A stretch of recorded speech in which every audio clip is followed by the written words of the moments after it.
चलिए बुलेटिन की शुरुआत करेंगे एक बड़ी खबर के साथ। राजधानी भोपाल से ये खबर, जहां बीजेपी में मीडिया विभाग की एक बड़ी बैठक हुई है, जिसका नेतृत्व किया बीजेपी प्रदेश अध्यक्ष हेमंत खंडेलवाल ने। हेमंत खंडेलवाल ये बैठक ले रहे हैं। प्रदेश प्रभारी डॉक्टर महेंद्र सिंह बैठक में शामिल।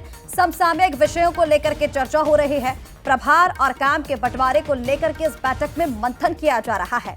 जिला संभाग स्तर पर जिम्मेदारियां तय होंगी, नई रणनीतियां बनाई जाएंगी, जिसके तहत आगे काम किया जाएगा। इस दौरान कई विशेष मुद्दे, समसामयिक मुद्दे, जिन पर विस्तार से चर्चा की गई।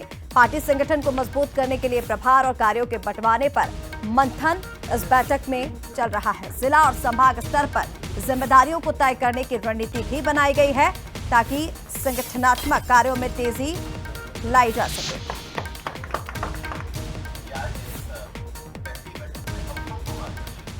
चलिए इसी पर और ज्यादा अपडेट्स के लिए हमारे साथ बीजेपी कार्यालय से सीधा लाइव जुड़ रहे हैं एग्जीक्यूटिव एडिटर मनोज सैनी जी। सीधा रुक कर लेंगे मनोज जी का। मनोज जी, इस बैठक का मुख्य उद्देश्य क्या है? बताया जा रहा है कि कई महत्वपूर्ण विषय हैं जिनको लेकर के इस बैठक में मंथन की जानी है। आगे की रणनीति और काम के बंटवारे पर विशेष फोकस। देखिए ऋषिका, जब मैं आपसे बात कर रहा हूं तो ये बैठक संपन्न हो गई, यानी खत्म हो गई, लेकिन बड़ी महत्वपूर्ण बैठक रही।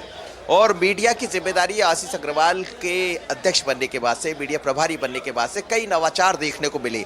लेकिन बीजेपी को ये उम्मीद भी जागी है कि मीडिया विभाग को यदि हम ग्राउंड जीरो पर तैयार कर देते हैं तो उसका लाभ पूरी बीजेपी को मिलेगा। यानी जिला स्तर पर जिले का एक प्रभारी हो, जिले की जिम्मेदारी एक बहुत सीनियर जो पूर्व विधायक जैसे पदों पर रहा है, विधायक है, वो इस जिम्मेदारी को निभाए, ताकि वहाँ की जो बातें हैं, वहाँ की समस्या वहीं निपट जाए और सरकार की तरफ से जो प्रॉपर एक बात जाना चाहिए वो जनता तक चली जाए। तो ये बैठक अभी खत्म हुई है। तो इस बार जिले को प्रभार दिया गया है, संभाग को प्रभार दिया गया है और कई सीनियर लीडर इसमें शामिल हुए। अभी बैठक खत्म हुई है। घनश्याम पिरोनिया मेरे साथ है, पूर्व विधायक है और प्रवक्ता की जिम्मेदारी भी निभा रहे हैं। लेकिन आज की जो बैठक है घनश्याम जी, कहा जा रहा है कि बहुत अलग रही। ग्राउंड जीरो तक अब मीडिया विभाग जा रहा है। कैसे जिला और संभाग को विभक्त किया गया, क्या जिम्मेदारी मिली है? आज मध्य प्रदेश भारतीय जनता पार्टी के हमारे मीडिया विभाग की बैठक पहली हुई, परिचयात्मक बैठक थी और उसमें मार्गदर्शन देने के लिए आदरणीय प्रदेश अध्यक्ष हेमंत खंडेलवाल जी, हमारे प्रभारी डॉक्टर महेंद्र सिंह जी और मीडिया प्रभारी आशीष जी उसमें रहे।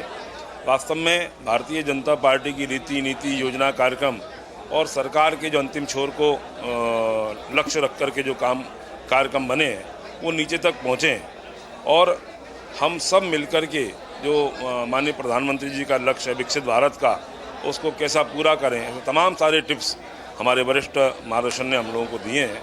मैं समझता हूँ कि हमारे जो संभाग में भी जो प्रभारी के नाते जो दायित्व दिए गए हैं, हम सब कार्यकर्ता होने के नाते और नीचे तक आप सब लोगों के माध्यम से सरकार की रीति नीति योजनाओं कैसे पहुंचाएं, ऐसा एक बैठक में हम सब लोग। 2028 से पहले क्या ये एक अलग तरह का ग्राउंड जीरो, यदि इतना बारीकी से काम होगा तो स्वाभाविक है कि आप लोग जब वहाँ बैठेंगे तो वहाँ की ग्राउंड जीरो की हकीकत भी सामने आएगी। तो क्या वो भी सरकार और संगठन तक आप लोग पहुँचाएंगे? बिल्कुल सही है। तो कार्यकर्ता होने के नाते सब चीज़ों का आदान प्रदान करना, ये सब कहीं ना कहीं हमारा लक्ष्य रहता है। आप लोगों के माध्यम से जो चीज़ें आएंगी वो सरकार तक पहुँचे, पार्टी तक पहुँचे और पार्टी के कार्यक्रम आप लोगों के माध्यम से जन जन तक पहुँचे। ये कहीं ना कहीं ध्येय उद्देश्य इस बैठक का रहा है। तो बैठक की बड़ी गंभीरता को समझना पड़ेगा ऋषिका कि इस बार पहली बार ऐसा सिस्टम बनाया गया है जो जिला स्तर पर भी कोई बात होती है तो वो भी सरकार तक पहुंच जाए, संगठन तक पहुंच जाए और संभाग के स्तर पर है तो वो चीज़ें भी वही हो। यानी ज़रूरी नहीं कि प्रदेश की जो बात चलकर प्रदेश में ही खत्म होगी, यहाँ से कोई निर्णय होता है तो उसी तरह की बैठक, यदि प्रदेश में कोई बैठक चल रही तो वैसी संभाग में होगी, वैसी जिले में होगी। और एक नए तरह का नवाचार 28 से पहले ये कहा जा सकता, ग्राउंड जीरो पर भारतीय जनता पार्टी एक अलग तरह की तैयारी में है और इसमें महत्वपूर्ण भूमिका होगी मीडिया विभाग। बिल्कुल, यानी कि इस बैठक का मुख्य मकसद यही रहा कि आगामी गतिविधियों को किस तरह से सुव्यवस्थित करना और पार्टी की मीडिया रणनीति को मजबूत करना। तमाम अपडेट्स के लिए बहुत शुक्रिया मनोज जी आपका। चलिए